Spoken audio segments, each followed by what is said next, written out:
everybody, and welcome back to the pre-production meeting. I am your co-host, Josh Urquhart. And I'm your other co-host, Daniel Kagola. And this is episode 48. And this is the podcast where we talk films, we talk film news, we talk film stories, we talk our films, and then we play around with some science experiment. Isn't that right? Dan, how are you this week, my friend? I'm great. It's been a very busy week for me, Josh. Yeah? To do with your film? Yeah, I've done all sorts of things. I shot for the Arias as well. So that was I saw that. That was in the entertainment quarter? The Horden Pavilion. Yeah. So right next there. How was that? It was good. It was fun. Yeah? It was, good pay. Yeah? Can't complain. There was a lot of waiting around because basically, I'll get into it more in the progress. Yeah, but cool. I wasn't one of the main cameramen. I was like a sponsored videographer. So I was actually in the footage. Right. Oh, that's what Fetty said. I didn't know. Yeah. What the hell I'll he meant elaborate by on that. it a bit later, what we actually did. But Yeah. it's pretty cool. Did you get to work side by side with Fetty? Yeah, I saw him like running around. I felt bad for him because he was under the grill. So you both were doing different things. Yeah, and mine was a lot more chill than his was. Yeah, right. Fair. How long was the whole process? Like the whole show. Yeah. Well, like the thing is, it's so funny because they prep for like a week or maybe even longer than that beforehand, leading up to the show. Sure. And then the actual show itself is only like a couple hours, maybe even like I think it might have even been like 45 minutes. No, The whole show. I remember at one point they were not. saying it was that long, but I think it was a bit longer. Did you meet anyone? Yeah, I saw a few people backstage. know? I saw, Richard Wilkins. Yeah, I do. Yeah, I walked past him. I'm like, oh, okay. G'day, It's mate. always- It's interesting seeing celebrities in person because their proportions are never what you expect. Like he was really tall. And I was like, whoa. Richard Wilkins. Yeah. No way. Yeah. Good stuff. How about any like singers or anything like that? Troy Sivan was there, but yeah. I didn't actually see him. I think Nice. Fetty probably. Oh, I think Fetty was speaking to his parents at one To point. Troy, but Yeah. of course he was. Fetty Yeah. talks to anybody that he can. Yeah. How about your film? How's that going? It's this week? good. Yeah, I've been Is that where working on most the of your Bible. that's where most of your progress has gone? Yes. Yeah?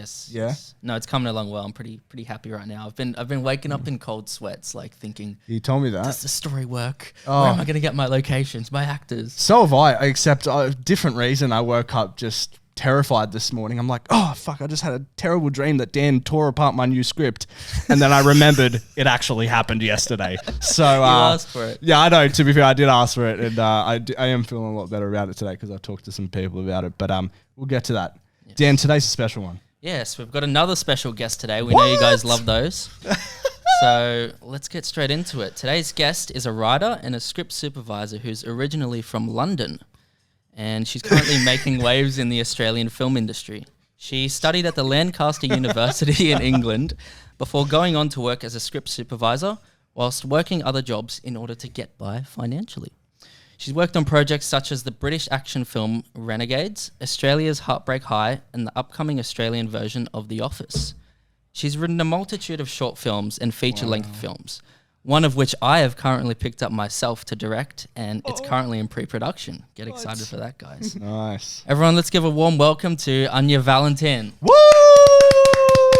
Hello. How are I've you been hiding today? here the whole time. How are you? I'm very well. Yeah. I'm happy to be here. Yeah? Flattered. This that your you first guys wanna talk podcast? to me. It's my first podcast ever. So Wow. a moment in history. Yes. Thoughts on the podcast location?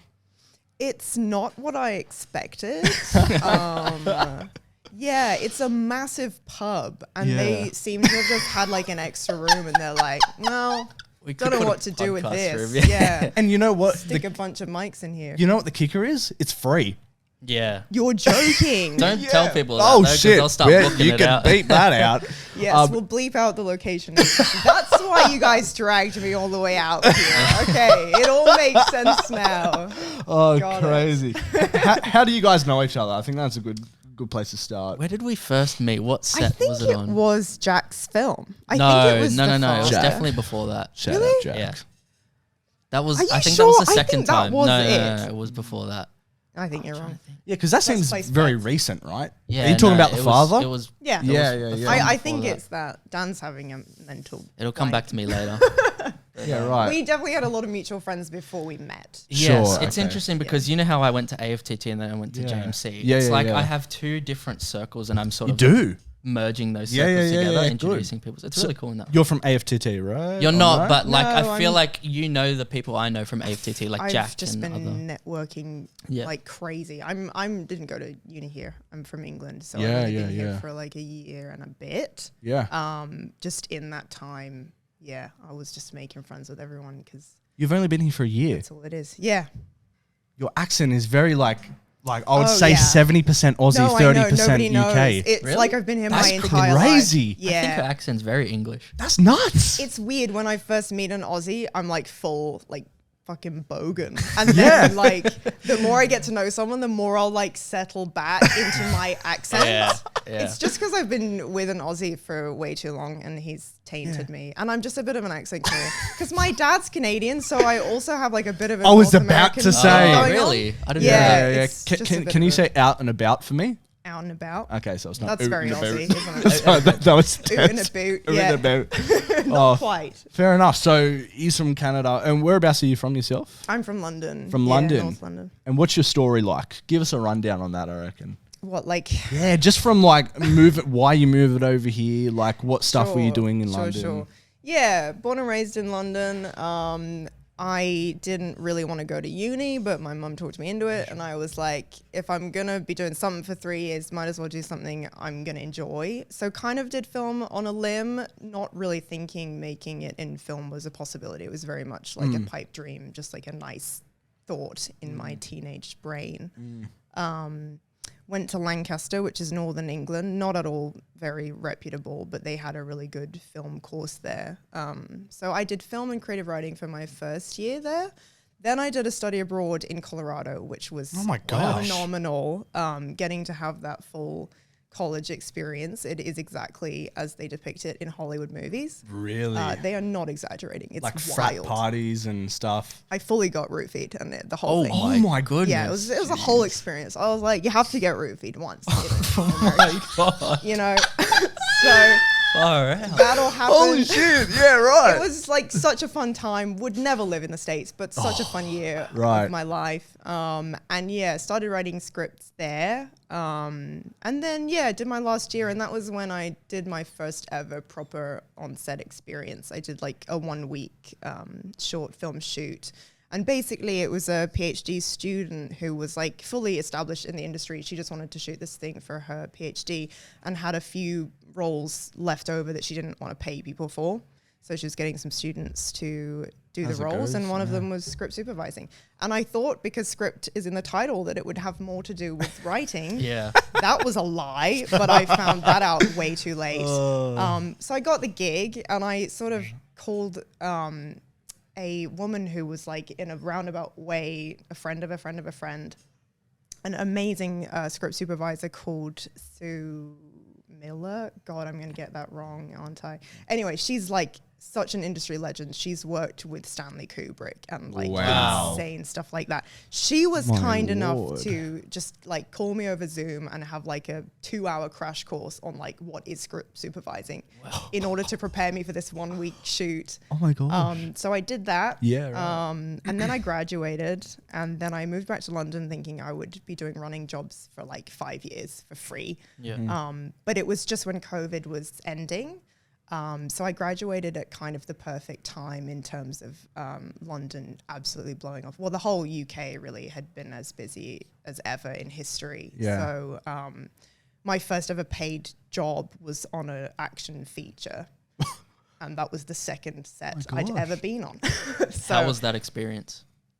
oh, I learnt so much. And the thing is, the director, he was super experienced, and he was totally fine with the fact that I was such a newbie. That's great. And he really kind of just took me under his wing and That's trained me up. fantastic. Yeah. So yeah, over the course of that shoot, I learned so much, more than I would on anything else. And I got to work with some big actors. Danny Trejo was in it. I didn't meet Danny Trejo because they'd shot his scenes in LA.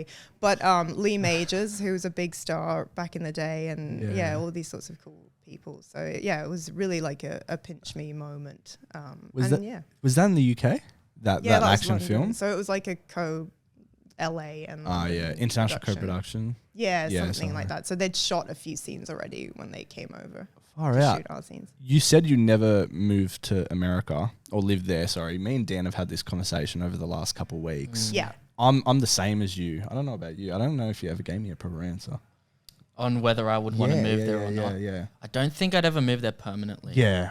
And is that the same for you? And why? Well, I am conflicted. Yeah. I do have a very romanticized view of New York City. I've never been. I think I would. I think we all Maybe do, just to be visit fair. there and then make a judgment. Yeah. I would Have say. you been? Yeah.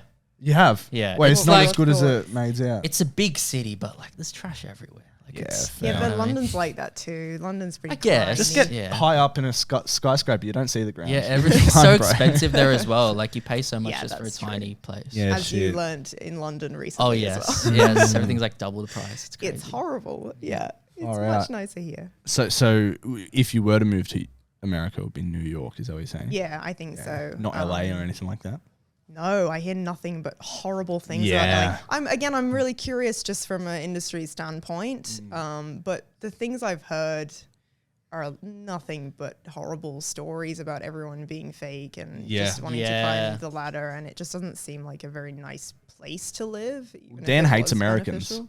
So I'm English. We hate Americans more than anyone. I'm joking. We hate Americans. It's terrible. I'm gonna tell everyone. I think like the reason it's such a big dream and aspiration for people is because it's the main hub of film in the world, right? It's like, yeah, it's the place that everyone wants to go to. But as you said, I don't know if it's everything it's cracked up to be. But do you Yeah. think that you can establish yourself as a successful filmmaker somewhere else in the world? That's what I was Anywhere about else to in Yeah. the world? Yeah, perhaps? exactly. I think that if you asked me like 10 years ago, probably it would not be the case. 10, 20 years ago, sure. Like you'd have to go to LA to really make it in Hollywood. But I do feel like film has changed so much just with technology and streaming services. Yeah, and for things. sure. I think it is a bit of a hoax when people say you can't make it if you're Anywhere not in else. LA. Yeah. Yeah. And there is so much work in London. There's so much work Yeah. in the UK in general. Yeah. Like it's not necessarily a flawless place to live, but you definitely don't need to be in LA.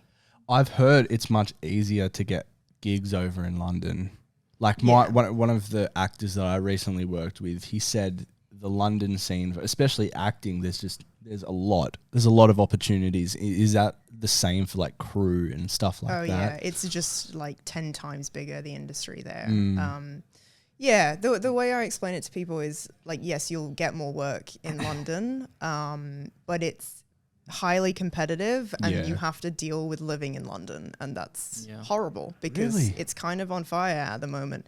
And it's very expensive, and living there is kind of impossible unless you're really rich. I was lucky enough that my parents lived there, and that I honestly think if they didn't live in London, I wouldn't have been able to get any work in the UK. Because I have friends who tried to move to London to make it work in film, and after like 3 months of paying rent, they're like, I cannot afford to live this dream out, Yeah. and that's it. Yeah. Wow. It's just really tough living in such an expensive city because minimum wage is trash, and then your rent is like 5 times the price of it is here. So like, I wouldn't recommend it from a mental health standpoint. Put it that way. So, but if you're up for yeah. a challenge, go for it. It's a really fun I city. want to do that. I want to go over to London, try my hand. I think at one point, at least for a May as well couple just give it a months. go. Yeah, give it a shot. I reckon. Yeah, I definitely recommend going and seeing Yeah. what you think because it's so fun. Like the nightlife in London is amazing. It's so vibrant. There's so much to do there. Like Yeah. for a young person, you will never get bored Sure. in London. It's Yeah. not like Sydney where it's like a glorified retirement city. Yeah, it's so And I true. love hey? Sydney. I'm not bashing on it. But Yeah. I think it's very different. I think Sydney is a great place to raise kids, which is another reason Yeah. I'd sort of want to live here with a family and stuff. I agree, mate. But yeah, in for terms sure. of being a young person looking for things to do and like, you know, living out your dreams is probably not the best. Yeah. Look, I've fallen in love with Sydney, but I think that's because I've had those other experiences. Yes, you know. definitely. But I also like the fact that it's like a quiet sort of safe home base. Yeah. Because then you travel to somewhere else Yeah. and you're like, whoa, this is amazing. And then you Yeah. come back. Whereas like, you know, if you lived somewhere like, I don't know, Europe or South America or whatever, I feel like you take some of that stuff for granted. Yeah. And then you might come to Australia and be like, oh, this is boring. Also, I think you say that because you've built your kind of network in Sydney, and you move away, you kind of lose that network. Have to Yeah, of rebuild course. all over Yeah, all again. my friends and family here. And now like that I'm breaking into the industry, I'm meeting you so many are. industry people here. And like, you know, that you have to restart if you move somewhere. For sure, It's definitely mate. something to consider. How does the industry kind of differ in London compared to Australia? I don't think it differs that much. Yeah. The way that sets work is very similar. I think that the distinction between cast and crew is is much bigger in England. I was very scared of actors being in England because they're treated differently. They're treated like they're better than crew. They have their own toilets. They eat different food to us. Here, it's not like that at all. I think it's a cultural thing here. Like even some big names like Australian actors that I've met here, they're all just really down to earth. There's no egos on them. And I think it's because in the industry, they're not treated any different.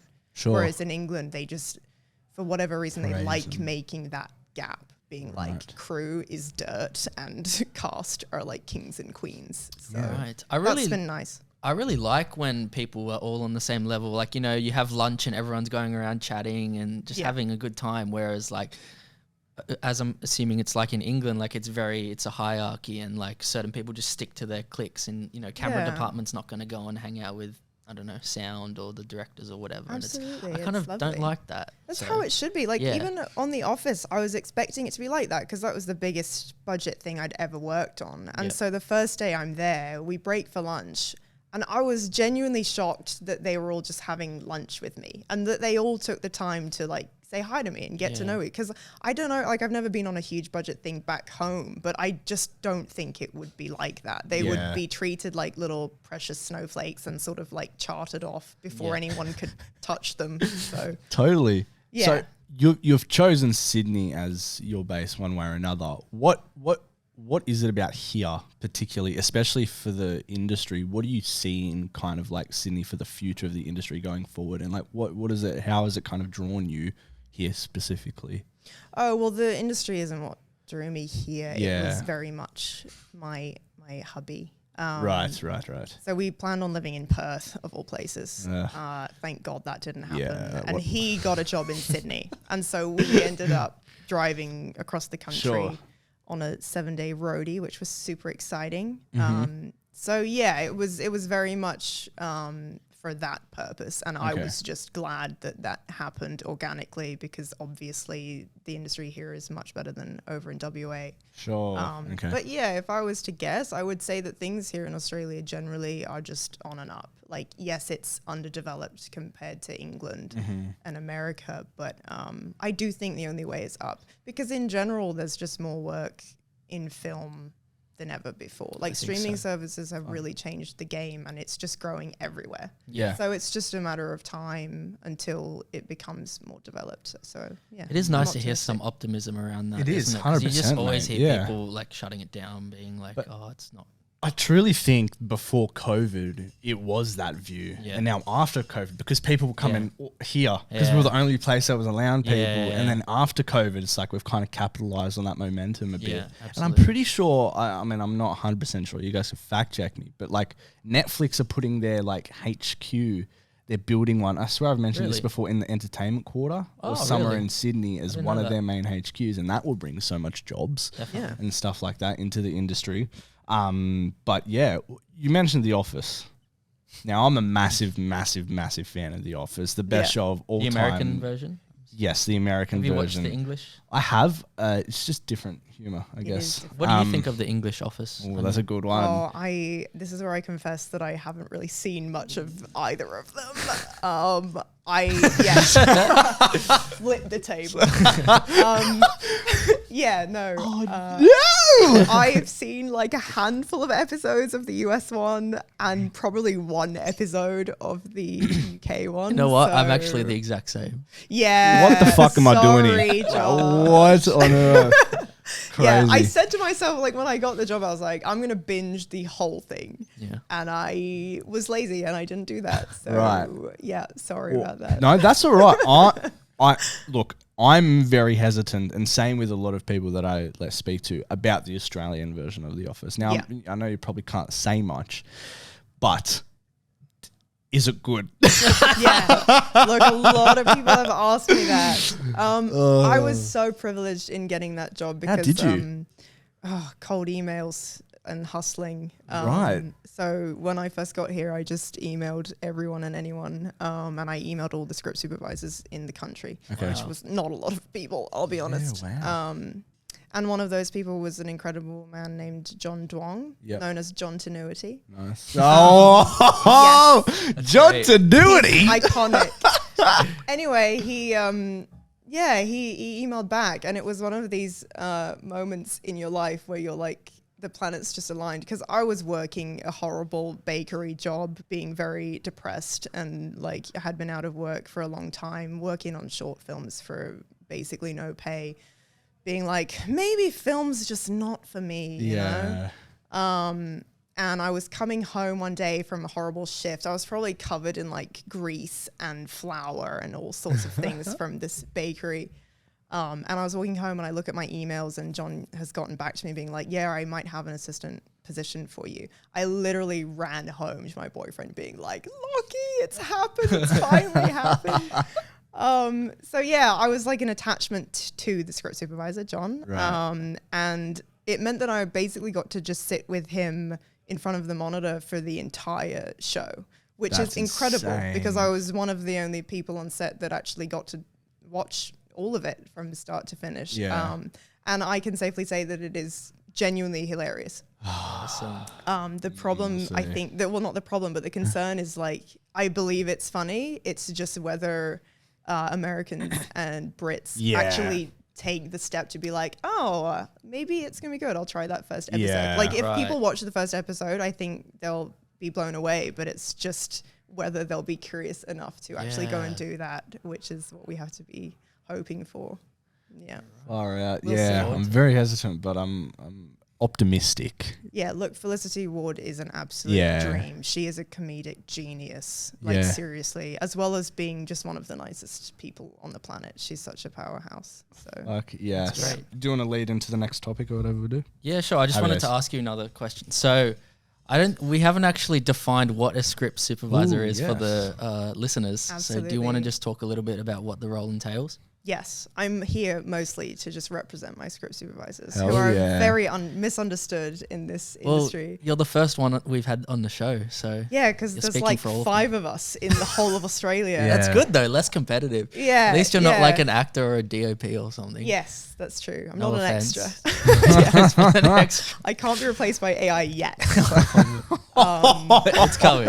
It's coming. It's coming for us all. Yes. So basically, a lot of people call us continuity because a lot of our job is continuity. But a lot of script supervisors get very touchy about being called continuity because it's quite reductive. Okay. Because yes, a lot of our job is keeping track of continuity, but it's a lot more than that. So there's really no simple way of explaining what we do because we do a million things all at once. But I like to describe it as we're sort of like the representative of the editor on set. So we're constantly watching the monitor, we're constantly sat next to the director, and just sort of thinking like an editor on how things are going to cut together.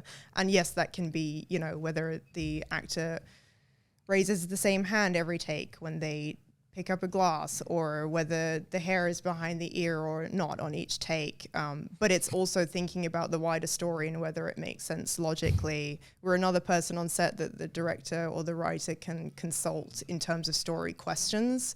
So people say that it's under the line, and it is under the line technically, but it's kind of as creative as you want it to be. Like if I want to make a coverage suggestion to the DP and you have a good relationship with a DP, you can 100% suggest things, and it doesn't have to be like, oh yeah, well we have to get this shot so that this gag works or so that we've covered this actor. It can really be as flexible as you want it to be. Yeah, so sure. if you want to, you can literally just sit there and be making your editorial notes, and often that is the case, especially if you have a very dismissive director.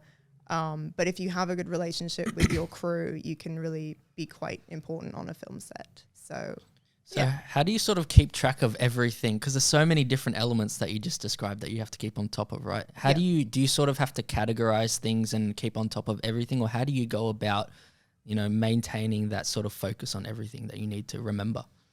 yeah, it's interesting. When I first did this, I really thought this was an impossible job and that like nobody on the face of this earth could do it because it's like genuinely technically so challenging. But as I've done it, I realized that it is kind of just a skill like anything else. I'm really not an observant person by nature, but it is just something that you learn to do. Like you are constantly scanning when you're watching for anything. And that can be like if a prop's out of place, if there's just something ugly in the background that's not meant to be there. And then when you block and when you have rehearsals, you're sort of watching to see for continuity things that might be an issue. So for if one actor is like kind of inexperienced and they're all over the place with their movements, you can just sort of gauge whether that will be a problem or not. And the more experience you gain, the more you know what you have to worry about and what you don't have to worry about. And if you know what coverage you're going to get and you talk to the director and the DP really closely about that, you know that you can let an actor be all over the place if you're going to get it tight or if you're going to get a cutaway of something else. Like a lot of it is just focusing on the things you do need to worry about for every shot and every scene. Because if you try and micromanage everything, that's when you just get overwhelmed and you can't do anything. It's about prioritizing what needs to be your focus at any one point. And do you sort of just know what those focal points are? Will the director say, hey, I want you to keep on top of this and that? Or? No, God, no. Directors don't know anything about our job most Right. of the time. So you're just sort of... it's just something that you learn. Like if you're doing a one-er, you know you don't have to worry about continuity because you're not cutting to anything. Right. So you can have this gorgeous one take and completely relax. And then you can focus on doing other things like making your editorial notes really detailed, things like that, or just helping the art department or any other department, you know, with whatever they're doing. So it's like knowing how coverage works, knowing how editing works, and how you can just best help everyone else on set, basically. We're like a safety net for everyone else in the crew, just another set of eyes that can help people out.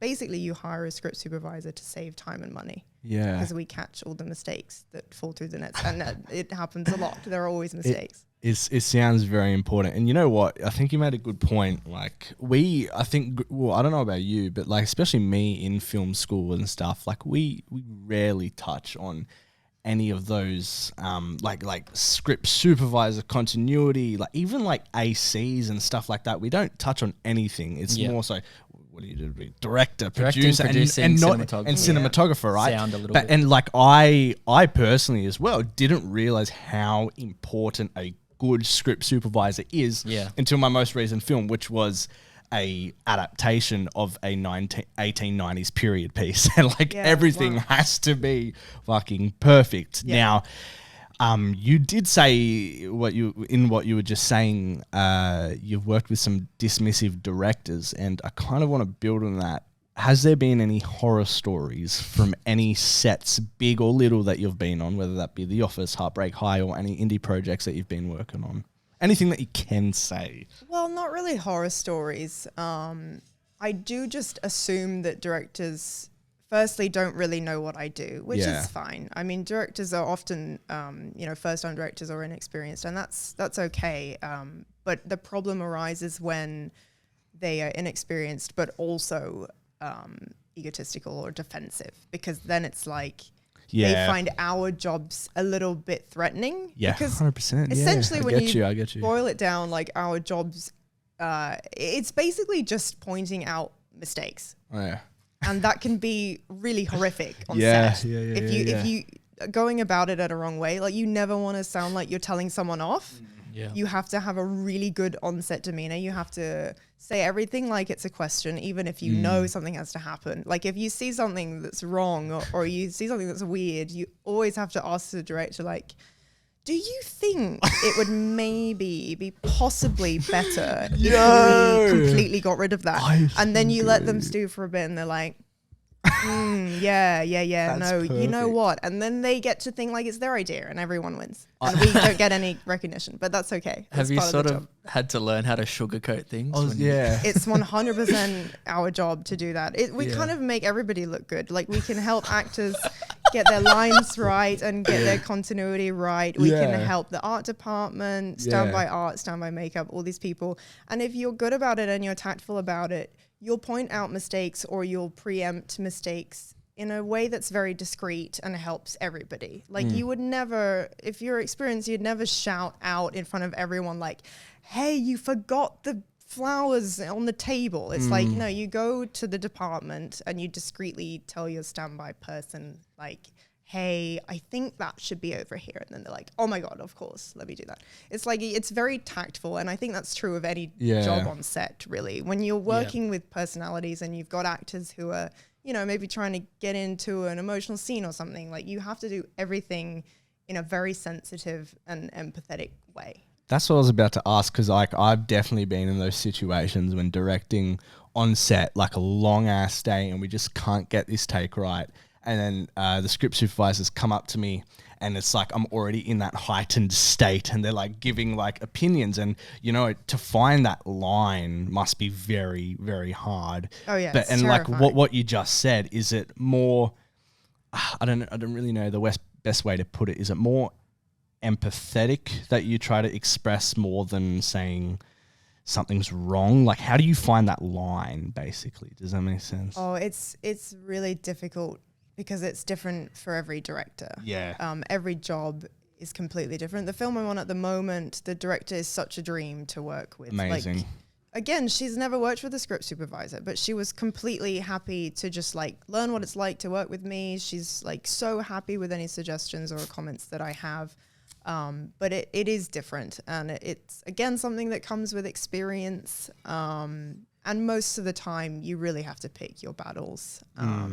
If you're a type of script supervisor that's like just constantly in the back of the director's ear, that's going to really aggravate them, because the director has so much to think about at any one point. Your job is really to make their life easier and not stress them about things that are ultimately really insignificant, because a lot of continuity stuff is actually not a problem. And when you first start doing this job, you're so focused on continuity that you're trying to make everything exactly the same for every take. And that's not at all what we're meant to do. That's not at all how it needs to be. So if you're stressing everyone out on set over continuity, that's a really bad sign, because continuity is nowhere near the most important thing that is happening on a film set. So Are you hyper observant of continuity when you watch a film and you're like, oh, that's not supposed to be? That's a good question. Yeah, if I've been working on set for like a few weeks, then it's hard to switch off. If I haven't been working for a while, it sort of fades away. Yeah.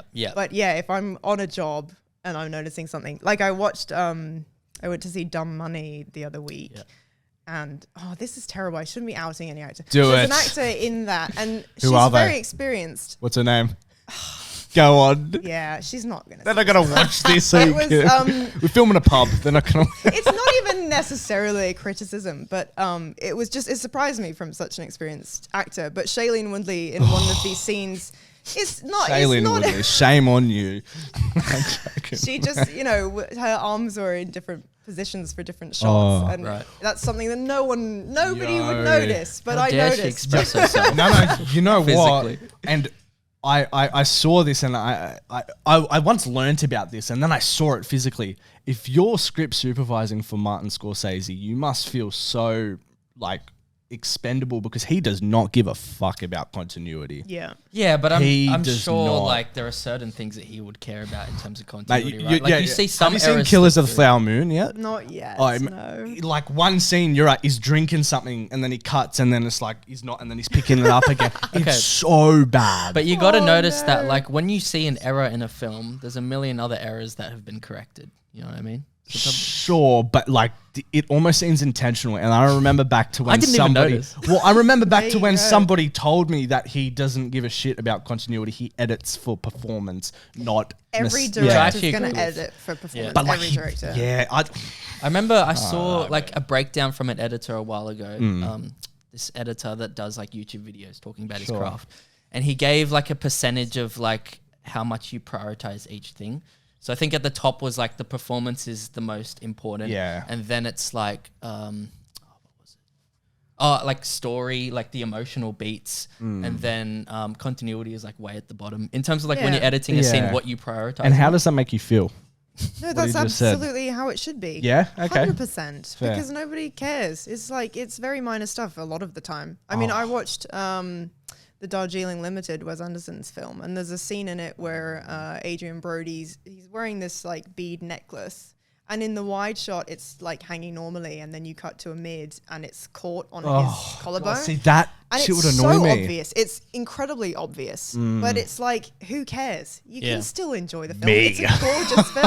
I think if you're noticing things like that a lot, it means there's a bigger issue with the film, which is that you're not emotionally gripped by it. Oh my Absolutely. God. You're like, oh, that necklace If is on the wrong place. If you're hung up instead of about like, that and yeah. that completely writes off a film for you, like Yeah. you are a Whoa. very sad human. I mean, that look, it added to me for the Killers of the Flower Moon, just why it was so shit. You know what I do always look at though? I can't not look at this. When you've got two over the shoulder shots, Yeah. and then you have the person like the person who's not in focus talking. Yeah. And you see sometimes their mouth doesn't match up because they get the audio from like Oh different yeah, clips, yeah, and I'm, yeah. like, What always the looking person at in that. the, in Terrible. the foreground, like talking to. Yeah. So I always just prefer seeing singles in films. Because, Okay, like, sure. It's just one person, and you can't really mess up the continuity with that. Yeah, no, that shit annoyed me. Watch Flowers of the Killer Moon and try. Flowers and of the tell- Killer Moon. The Killer What is Moon. it? Flowers. Killers of the Flowers. Killers. I hate that movie, man. Shit. Deserves a better name. Oh crap. Well, Yeah, I'll see it at some point. It's just bloody 4 hours long. I don't have that. Yeah. extra we kind saw of it at time. IMAX. Terrible Oh, movie nice. to see in IMAX, by Yeah, I the way. heard Yeah. that. At 8 p.m.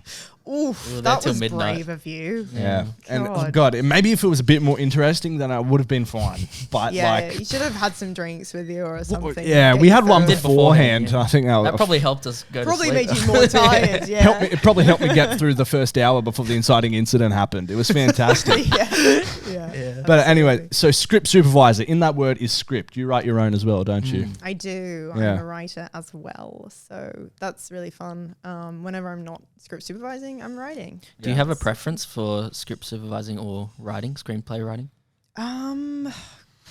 Yeah, look, it's only recently that I've really started enjoying script supervising. It was Right. a long road to get here because it is just such a tough gig for very little credit and recognition. But now that I think I'm getting good at it, I'm really enjoying it. So I wouldn't say I enjoy one over the other.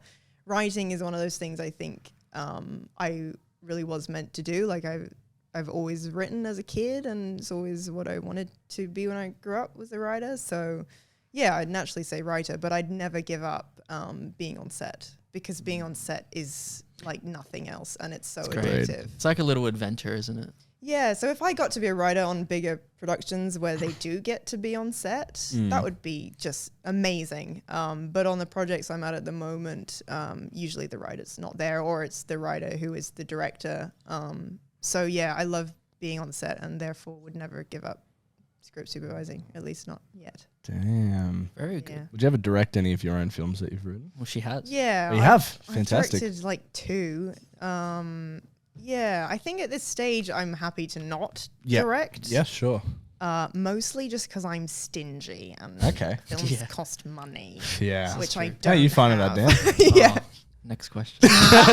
I plead the fifth. yeah. Oh, Yeah, like I think in the future I'd maybe want to direct my own films, because Sure. writer directors do just make sense. Yeah. But yes, I really enjoy being able to write and then have someone else make it. It's like a little surprise. That was my next question. I'm Yeah. like, writer director does make sense, but what's the process for you of like letting go of one of your babies and letting somebody else kind of do it, like this man right here? Is it Yeah. hard to kind of I let don't go? find it hard, actually. Even when I really like a script I've written, I think because most of them have been shorts Yeah. and they didn't take me long to write, I'm like, have it, like it's yours. I don't really care. Like shorts, you can churn out a short in like a day. So it's like, Yeah. if people want more shorts, I'm happy to have them just go and make my films, please, Yeah, so I yeah. get more credits. I think maybe if it was a feature that I'd spent ages on and meant a lot to me, then it would be different. I've, again, never even written a feeture that I cared about particularly. So, Yeah, fair. That's on the record. Fair Quite enough. callous. It's on the record.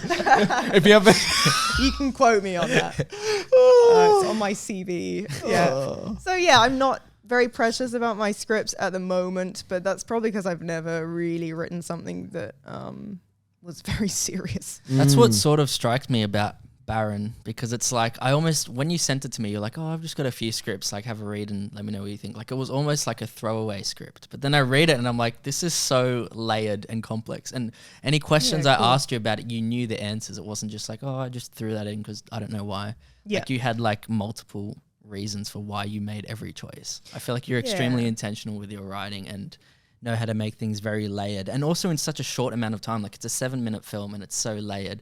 And even now, like when I have these sleepless nights and things, I'm like, do I even understand this script fully? Oh no, really?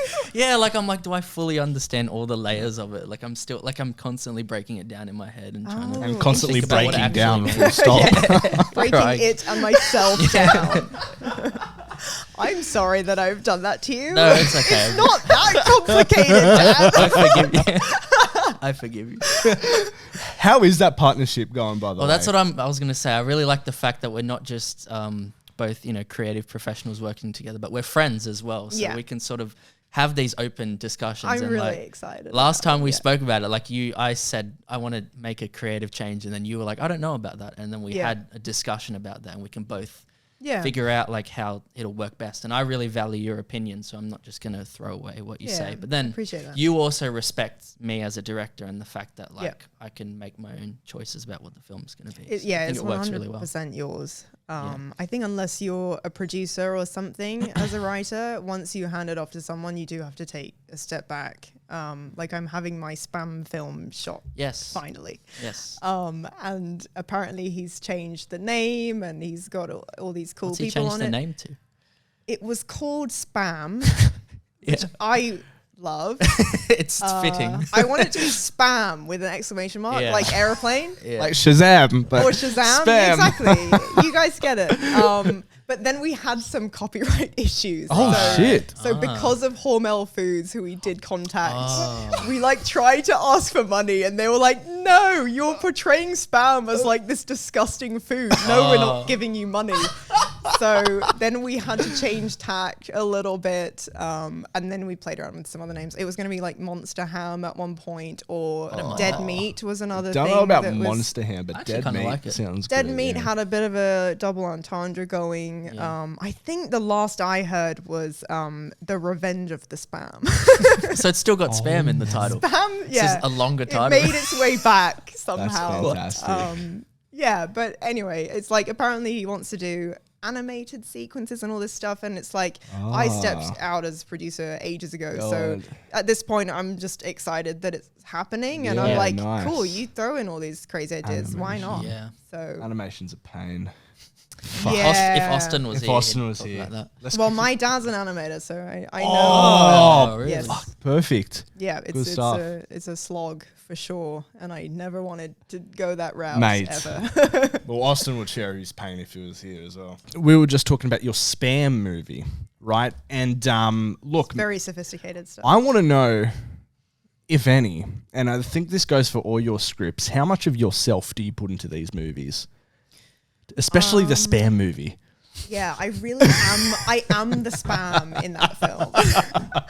No, God, I don't think I put anything of myself in my movies. That's I not like. true. I'm silly. I like making people laugh. So I think that's the only thing I would say. I just like silly, surreal, weird, funny things, and that's What about it, that really. that script I read that was sort of loosely based on you and Lockie? Yeah. Okay. Yeah. And that was a beautiful script. Noah Boy is a bit of an exception. I think that's the only time where I've like put myself in that headspace of like vulnerability and like going through those emotions sort of in the same way that an actor would, because it is loosely based on myself and Lockie. But even that, it's like, I don't know. Yeah, actually, no, I think you're right. I definitely was crying when I was writing it, but I cry very easily. So that's also Same. not saying a huge amount. Yeah, I think that's probably the only instance where I have put myself a little bit on the line. Are the best stories the most personal ones? No, I don't No. really subscribe to that. No. Fair enough. Well, Why my not? favorite film is like Die Hard and The Raid Redemption. Like, Oh, the raid. Austin again, if he was Yeah, here. I love Fuck. I'm just a huge action nut. So is Austin. Yeah. I don't You got think him on, so. eh? I think storytelling is a craft, and if you're good at that Yeah. craft, then it's going to be a good script. And yes, often it's absolutely gorgeous when people do put themselves in their scripts, but I don't think that's the be all and end all of what makes a good film. That's crazy, because Yeah. we got told, especially me, through uni, like you have to put a piece of yourself in. Yeah, but like the thing about uni is that the things Yeah. they tell you Oh, sort of mate, put you in yeah, a box. fuck. They do. And it's Yeah. like, I get why 100%. they give you those fundamentals to start off with, but I think you really need to reach outside that. Yeah. I mean, I think they told us that because if you're stuck, that's the only thing you really know. No, right? I your think it's like experiences if you start writing a film about like, I don't know, someone who's a detective and you're starting off at film school, right? It's Sure. just, and you don't do any research, you don't know anything about it. It's going to come across as really fake. Yeah, and, okay. like, Yeah. you know, uninspired and all that kind of stuff. Because you're just going to be going off cliches you've seen in movies and stuff. So I think they say write what you know because it's like, it's going to feel personal, like the emotions are going to feel real because you've gone through that. Sure. And it's just going to seem authentic. So Yeah. I think that's. I think the there's reason why they say something to be said, not necessarily about writing from your life, but writing in like a genuine way. Yeah. Because a lot of people, when you read their scripts, you can tell that they're trying to be clever or they're trying to sound intelligent. And you can just tell that it's a little bit insincere. Yes. So I think when you write, you have to definitely be yourself, which is difficult, I think, a lot of the time. Yeah. And I think that is a big distinction between just writing what you know. You have to write as yourself and you kind of have to know who you are and where you stand. Do you ever have to pull yourself up on that? Like you might write a line because you think it sounds cool, or like write a scene that like you want to be really emotional. Because I've definitely had that issue before where I write something to try and create an impact and then I'm like, hang on, this doesn't feel deserved because I'm just trying to force an emotion here. Yeah. I don't think I have that often, but that is because I'm a very like meticulous planner. Like I know you've said you've recently been writing just like from your heart and just on the go. Tell me why that's bad. No.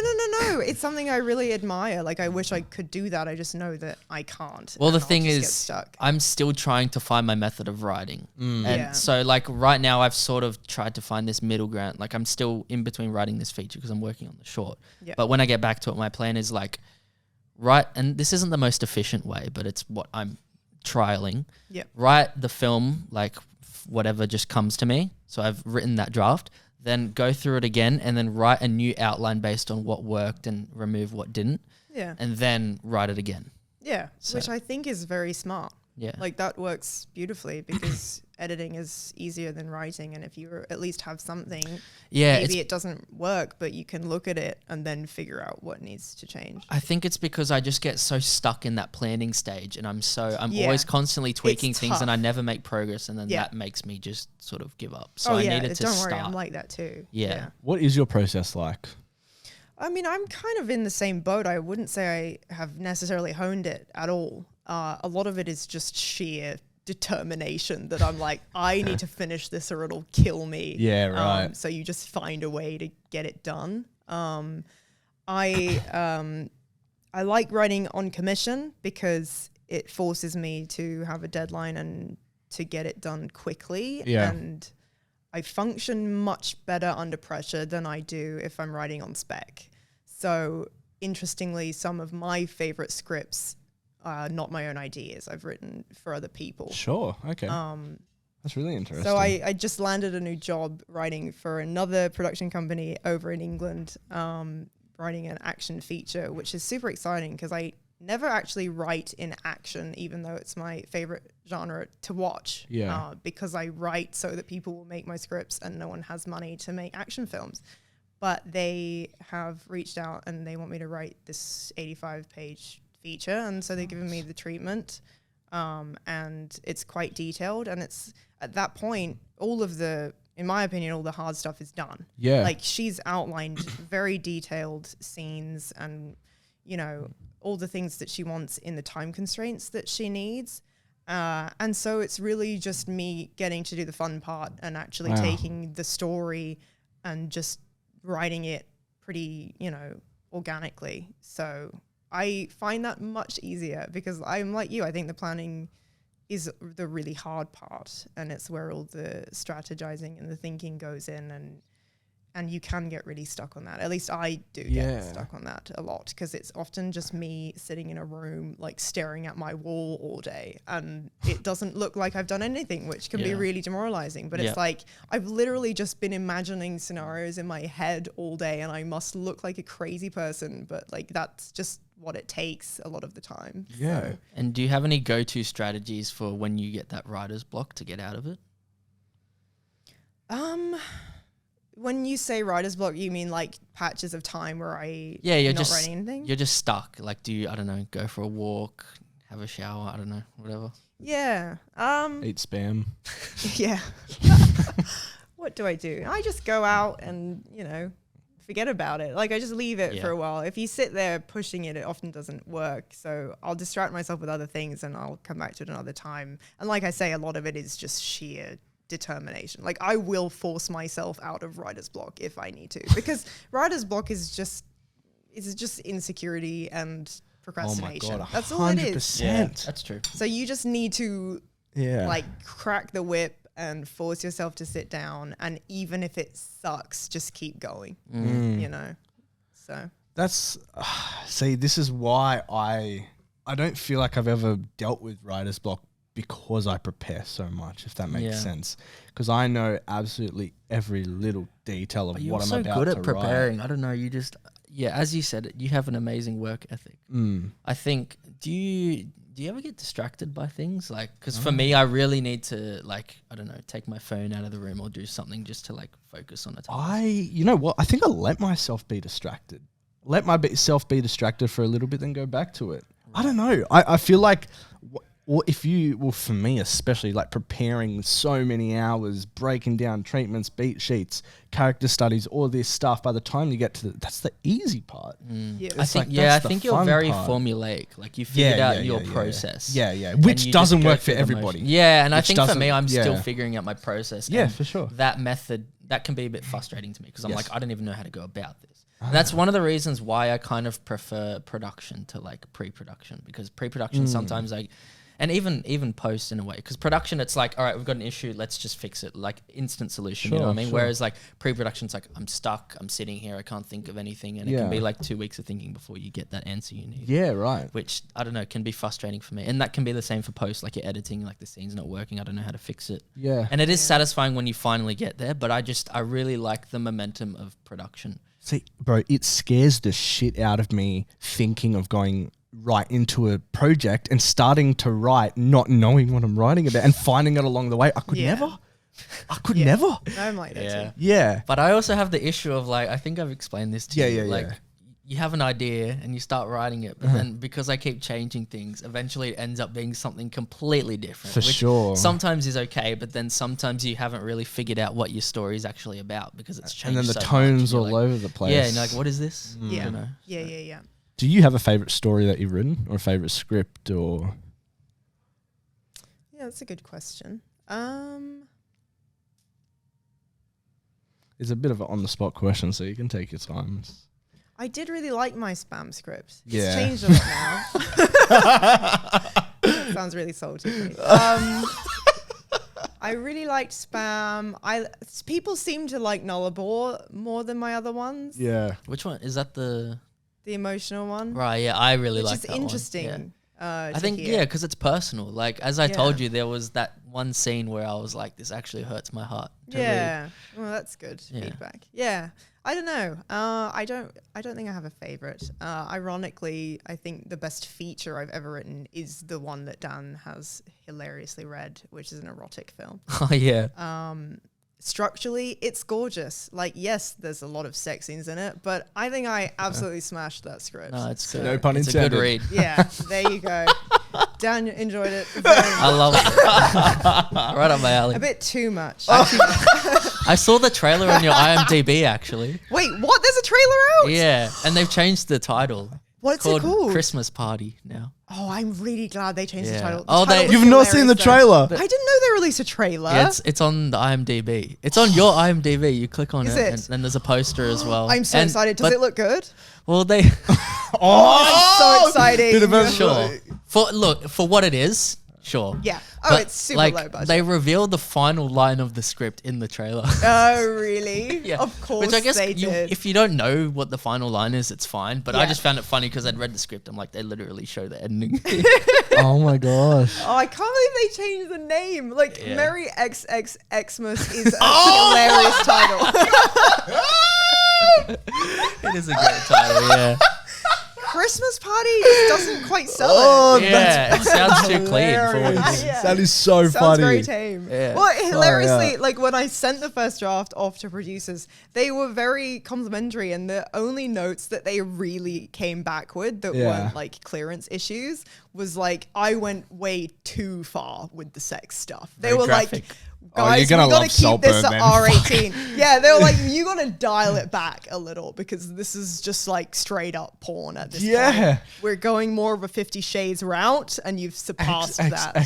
So Yeah, and because Anya wrote a clean version after that, but I got to read the graphic version. yeah, I Oh, sent down the yo. unedited I was like, oh, version. okay.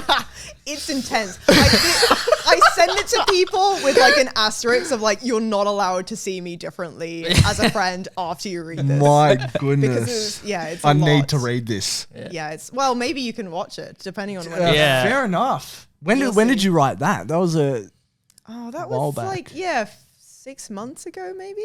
so recently. Oh, they had a And fast turnaround. they've already made it. That is a fast turnaround, yeah. Okay, I mean, maybe it's a bit longer, but this production company, they just churn out. Australian? No, they're based in Manchester. How are you Yeah. getting all these? Like, is it from your connections from when you were over there? No, you've that kept one I in touch? actually got from Mandy, which is a website that got bought up, or at least is with Star Now here. Yeah. So they're part of one big thing, and I wouldn't necessarily recommend getting Mandy because Hmm. I very rarely get work from it, but I've got some jobs from it, and that was just like a writer call out, and I sent them a couple of my scripts, and they liked my stuff, so yeah, I got the gig. So if people want to sell their scripts, what are the best kind of resources that you've found that help? And is it just connections, or is there websites and stuff? There are websites. There are a lot of websites you can put your scripts up on. I'm not on any of them because you have to pay for them, and I just don't think that would be stuff worth like it. I assume I'd lose more money than I would make. Yeah, sure. So I'm very inexperienced with selling my scripts. Okay. It's just a few people who have done script call outs, and I've had a ream of scripts that I send, and they've just happened to like them, so buy them. I don't really have a strategy. It's like a lot of things in this industry, it's just very luck and hit and miss based. Sure. So yeah, I've just been quite lucky. And then I got this new one because the producer of Merry XXXmas is now, I guess I shouldn't say Christmas Party. She's now at a different production company. Yeah. And she must have liked me, so I was the first writer she contacted. So Wow. yeah, it's a lot of luck, but then you gotta have actual scripts to back yourself up. So yeah. All right, that's awesome. I have a quick question. It's taken a little bit back a little bit. But were you a English teacher, lecturer, or something like that? I did you taught English study- in China? Right. you lived in have China? Have you Yes. studied English? Or What do you like, mean? like like like I speak fluent no, English. not that, like not the language English, just like Yeah, yeah, I mean in high school. right, because I'm gonna get to this. You said you didn't go to film school, right? How did you learn your fundamentals of writing? That's what I was Well, trying to get at. I should've gone. Yeah. Well, I didn't go to film school, but I studied film. Sure. And when I was Okay. in the States, I had a really good teacher who taught a screenplay writing course. Okay, yeah. So I There you go. learned most of the Perfect, yeah. formatting stuff from that. Yeah. And then it's just a matter of reading scripts. And I'm Yeah. really lucky as a script supervisor. My job is to study scripts. So I Yeah. get to read very professional and some really I was gonna shit say scripts too. that must But, help. um, Yeah. God, it's the worst when you get a script and it's like in Word and you're like, Oh, this person I hate doesn't Are you know fucking what they are serious? doing. Yeah, Professional? I've gotten that too. No, Oh, no, yeah, not, I was not gonna a real say, what? professional. But Jeez. but you occasionally get people that, for whatever reason, have found a bunch of money and they're funding a feature, and you're like, well, okay, if you have money, I'll script supervise, and then you realize that they are Yeah. completely in over their heads. Well, sometimes they're not, but most of the time they are. Yeah. So yeah, a lot of it is reading scripts, and I would recommend if you don't know how to write scripts, you can be a phenomenal prose writer, but you do need to learn the formatting, or no one's really going to respect you. 100%. I'm big on formatting as well, and I know I've talked to you boys about that, and we were talking during this week as well. You've got me into script books. Like hard-covered script books. They're nice, cool. hey? So I ordered the Joker script book, the Batman script book, and what I thought was the La La Land script book, but instead, looking after I paid $50 for it, I went to try and order the Whiplash script book, and then I zoomed in a bit more, and it was the same, distributor as the La La Land. I'm like, music book, and I'm like, oh god. I go back to the one that I bought, and I had bought the La La Land music book. So is it like how to play the song? Yeah, it's all the notes and everything like that. Yeah, Sheet music. Sheet music. If anybody wants to sheet music for La La Land, I have an R copy. They have to for learn you. piano. Exactly. Yeah. Oh fuck that. I know how to play one song on the piano. But yeah, the script book's amazing. And then I told Mum to get me the Midsummer one from A24 for Christmas as well. That'd be an interesting script to read. Yeah. And You know what was interesting? I've got the Hereditary one. Oh, And nice. of course, that's one of my favorite horror films and Yeah, it films is of all time. phenomenal. But it was interesting reading the script because I didn't think the script was actually that great. Like, Yeah. I read it and I'm like, if I hadn't seen the film, I would think this is like It's so average. interesting Bro, how but that then the happens. same with me when I started reading the Joker. Yeah, Yeah. but it's because it's so well directed and like Yeah. visually stunning, and like they Yeah. they know how to craft it into something. Absolutely. Yeah, so it's just- a lot of scripts are like that. If you handed me the script to Top Gun Maverick, I'd be, wow, this is a pile of crap. But like that film kicked ass. So It was immersive, sick. yeah. And it's like, because it's an action film and Yeah. you have Tom Cruise and you have these like amazing stunts. It's like at that point it doesn't matter how true. horrible your dialogue is. It's like, who cares? I think as long as you know what your intention is and you have a clear vision, then you Yeah. can. I mean, it's not an Yeah. excuse to write a poor script, but like. Well, it let's- wasn't necessarily a bad script. I think the story beats were all there. Yeah. It's just the dialogue. Yeah, was yeah, like, yeah. It maybe can it was come off as intentional. I don't cheesy. know. It was like incredibly corny. Yeah. But maybe it was in a nostalgic way or something. I don't know. Yeah, and what did I read recently? I think I watched a YouTube video of something like breaking down like the dialogue in a film versus how it actually came out, and it was like you could tell that because like certain actors know how to just deliver certain lines and make them sound Yeah, amazing, but you absolutely. could like if that was not a capable actor, it would just sound terrible. Yeah. So it's like Oh yeah. It casting the swings right both ways. people and just as I said, having that intentionality. Yeah, for films. 100%. Like some actors you can trust to improv stuff and it will like 100% be better than what is scripted. Yep. Other actors can just sell the worst dialogue you've ever seen because they're just that talented. Yeah. So yeah, you have to trust your actors. They can pull off incredible feats. Dialogue. 3 tips for writing good dialogue. Just go out and speak to people. Like it's not Don't be that hard. antisocial. Yeah. Like I don't know. I just think you have to be generally a social, not necessarily social, but you have to just know how people talk, and that's it. Like if you're a bit of a weirdo and you don't talk to people ever, that's probably going to be a huge shot in the foot for you. Yeah. I don't know if that's entirely true though. Yeah, I what knew you you say were about about to say this. yeah, because we've had this We've had this, discussion yeah. that like film dialogue is not a complete replica of actual interactions with people. You know what I mean? It depends on the film, but yeah. Yeah. I mean, yeah. Obviously, some films are more hyper realistic in terms of their dialogue, but Yeah. yeah, I don't know. I think you have to sort of like as I said to you, Josh, it's got to be optimized, and it's a lot more for sure. efficient. Like people Oh, go on sure, tangents in yeah. real life and they cut each other off and all that stuff. So I think it's a Yeah, craft of to really course. know how to make it cinematic. You know what I mean? And there's Yeah. intention behind every line and all that kind of stuff. Yeah, like I'm not saying just slap on, how anyone would talk in a ramble. Like obviously you have to be very selective. Yeah. But you don't want your dialogue to feel completely sort of clinical Yes. in its utility. Like you Yes. have to have it be wrapped up in all these idiosyncrasies and dialect stuff in order to actually sell it. But of course, you have to be very tactful about it. Like, don't have them say anything that doesn't really add anything to either the character or the story. All right, there you go. I think last question we'll end on before we go into our progress is where do you want to end up in the industry? At the moment, I'm happy just script supervising and writing and just chipping away at both of those things. down the line, maybe just focusing on the writing and letting script supervising go if I can make it as a writer and actually earn a living wage. Sure. Lol. Fat chance of that happening. I mean, the strike, it just happened, and Yeah, it was Like, already hard though. Yeah. It's not necessarily any easier for anyone. Writers just have it hard. Like even the ones that make it, speaking to Julie DeFino on The Office, who is so talented, she's like, yeah, it doesn't matter how successful you might be as a writer, you're always worried about whether you can get the next gig or if you can make money. Because I don't think writers make nearly as much money as a director or an actor. It's like we kind of get shoved away a little bit. Yeah.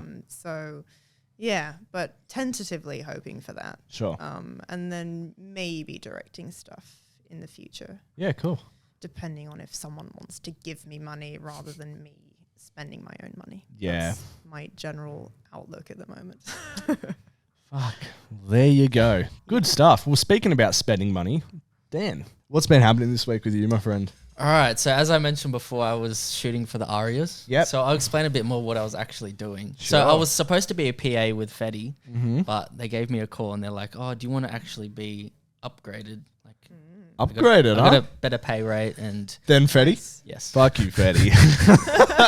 And basically, and it was an easier job as well. Yeah, I right. felt so bad for Fetty seeing him run around like. Wait, stressed so what out. was your title?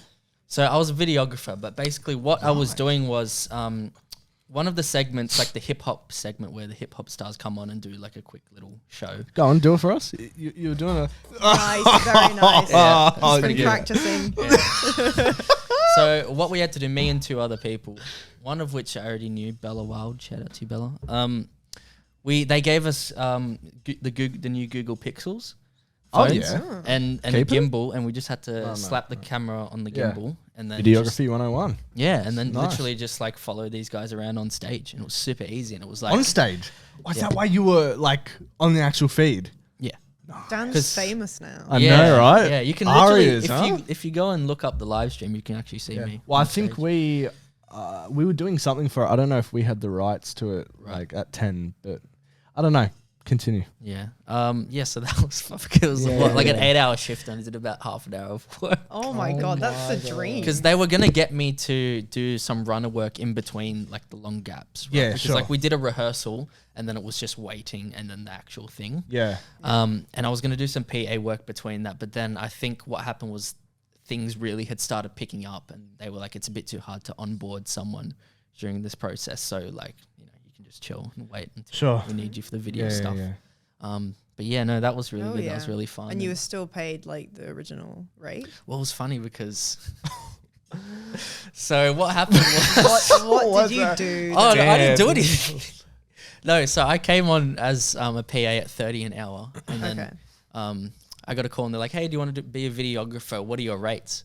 And I was like, Ooh, like, shit. I was like, "Oh, like I'm stepping it up here," but I didn't want to say something too large. So I was like, "Oh yeah, I'll do it for like 50 an hour." No, then- Dan, you gotta what? go high. Okay, every well, yeah, I time. learned that, and then I was like 50 You now. know She's how like, much those guys get paid? It's mad. I'll get to that. And then she's like, "Okay, cool, no worries." And then when I get there, I would have froze. I would know what to say, bro. yeah, because Was yeah, it that's on the the thing. spot? I Like, was you didn't literally have time? driving somewhere, and Oh, then she's sure, like, "What are your sure, rates?" sure. I'm That like, is "Oh, tough. like," and I was because I was upgrading. I would have asked for more, but because I was upgrading from a PA role, I didn't really know. Yeah. what to say, so I was just like 600 50 an hour. Yeah. Yeah. And then I spoke to Bella because she didn't know I was coming on the shoot. She's like, "Hey, do you want to like come on the shoot as a videographer?" I'm like, "You wouldn't believe it. I'm already on it." She's like, "No way." Nice. And then she's like, "Oh, the rate is 80 an hour." I'm like, "Wait, I asked for 50 an hour." And she's like, "Oh." dead. And then when I saw her, she was like, "I actually originally asked for 130 an hour, but I brought it Yeah, down to right. 80." And I was like, "Oh, damn it." And it was even that funnier. hurts. So you 'cause- got paid for 50 well, an hour. hang on, I'll get to it. Okay. Stop jumping ahead. Sorry. It was even funnier because like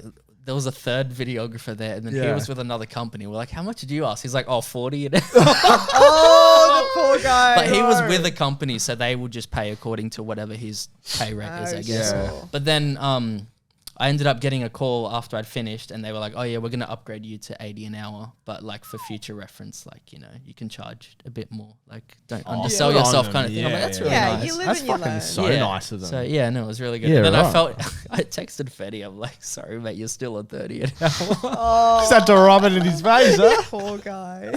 Yeah, I felt so bad, but yeah, That's no. still a great gig though. Yeah, no, it was really fun. It was really good. Enjoyed that. So Yeah, other than that, I've just been doing pre-production for my film. Nice. How's it going? Jack It's- tells me you have a deadline vaguely now. Yes. So we've set out some deadlines, and Oh, yeah. I was meant to meet one last week that I Yep. didn't. You're And I was like, busy. uh-oh. It happens. But then Jack raised a good point, which is that we wanted to shoot at the end of January, but he was like, because of Australia Day and stuff, that sort of general, I see. what do you call it, like time. Yeah. People were on holidays and stuff. So he was like, Yeah. I think we should push it to the start of February. He's And shoot also on a then. big job as well. So Yeah, he yeah. can't even be free. Yeah. So I was like, yeah, no, that's actually a good idea. Just Yeah, push it back cool. a week. And because we pushed it back a week, it gave me an extra week for my deadline. Yeah. And we have already spaced everything out quite nicely anyway, so that Yeah. I do have a little bit of leeway. But I also like the pressure of the deadlines because it motivates me to work Yeah. more. Absolutely. Yeah. You need deadlines. Yeah. Mm. So I've been working on that Bible.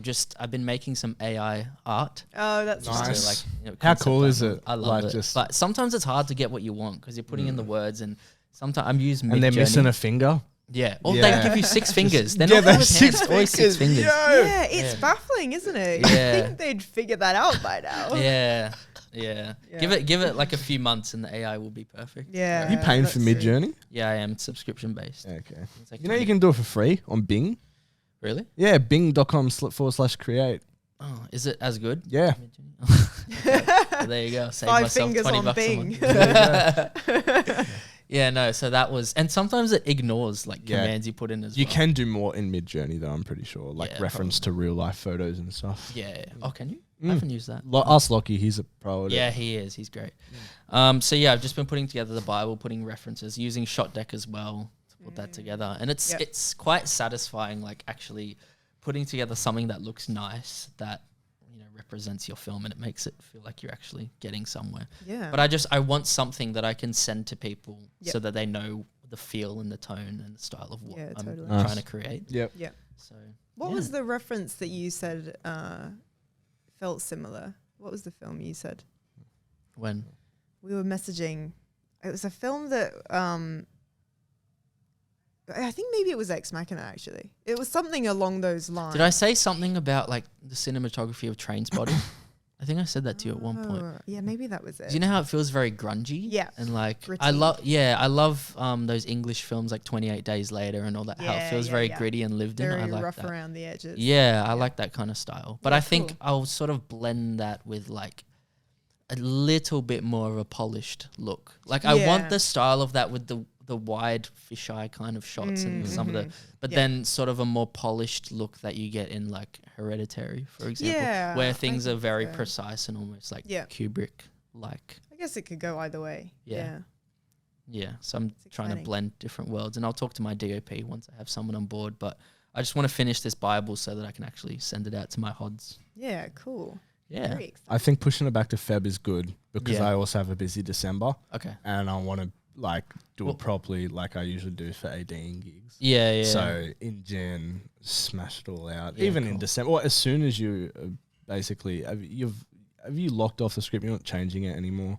The only thing I'll probably tweak is a bit of dialogue once I bring on the actors. how dare he? No, I'm completely on board with it. No, I keep saying to Dan, like, please just let me know when you want a script amendment. Things always That's what change. I'm probably going to do. As soon as Yeah. I go through and figure out what lines work with them and what we're going to alter, I'll Yeah. talk to you about doing one more alteration. Yeah, 100%. There was even a line in there. I sent it to Hugo. You remember we saw him at the father screening? Weaving. Hugo Weaving? No, not that What's his last Hugo. name? Sadly, Hugo. He was Oh, the yeah, yeah, yeah, gaffer. yeah.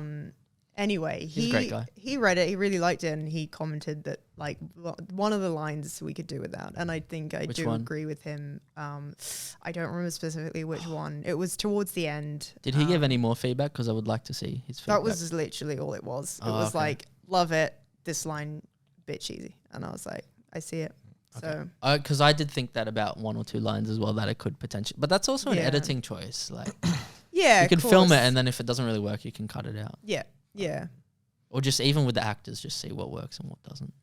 Yeah, but I think I agree with you. I think wavering on the side of less dialogue makes yeah. sense for No, I agree too. his character. But yes, I'll have a look at it. Yeah, I'm just saying that if you do have the option, if you want to have the option there, you can always. Yeah, absolutely. It's always safer to get more than less on the day. Yeah. But yeah, it's nice to have a script that is a shooting script that's going to be close to what you do on the day, because otherwise things get very messy. Exactly. So yeah. Yeah. And what about you, Josh? Or is that it for you? Oh, Just the story, the Bible, the... yeah. Other than that, just been working. I'm probably gonna have a Zoom meeting with Jack and John Looker on Sunday. What's John Looker doing? Oh, that's what the meeting's about. Because Jack's been helping me push things along, but Yeah, John cool. Looker, we haven't really allocated anything specifically to him. But Okay, cool. I think I'm gonna designate some producer things to him. Like a producer assist or something like that? Something like that, yeah. But I guess him and Jack will sort of co-produce together. But Jack is like at the forefront kind of thing. For sure. How's he going with it, or has he started Jack. like location searching or anything like that? Not intent, like, because I have a place that I kind of like the look of, a B&B. Oh, and I also last night I was at a Macquarie Uni like film screening, like the major projects, and I saw this one actor that I was like, he might actually be good for the lead role in this film. And like I wrote his name down from the credits and I looked him up, and then I realized I'm pretty sure I've worked with him a few No years way. ago. Not worked with him, sorry. He was on an AFTT film and I met him. He was a cool guy, and I was like, I didn't realize it was him. Cool. So I might reach out to him because he Go on might in. be a good option. Nice. So, but I still want to do auditions and find someone Oh, for who's good. And sure. it's like I have to cast so carefully because it's such a performance heavy film. Right? Yeah, it's tough. I mean, the male character it's basically two characters in one, and Yep. then the female character is a lot of range. A lot of and- emotion. Yeah. Yeah. And then there's also some intimate scenes, so they have to Yeah, that's true. Got to be be able to careful do of that. that. So, yeah, I definitely need to get like a safety Intimacy coordinator. Yeah, something like that. Yep. So Yeah. Good stuff, mate. yeah. What about myself? Yes. Tell me about you. Well, we're supposed to have the whole film done on Sunday, the film that I've been doing at the moment. Nice. The But sound we're- mix. Yeah, the mix, which has taken Yong. So he sent, I got to be careful how I speak about this, but he sent the mix back, and basically, nicely put, it was wrong. So I had to go back and give him a whole page of like notes on it, and I need it done by Sunday because that's when I'm going up to my editor's house to put it all together and lock off everything basically.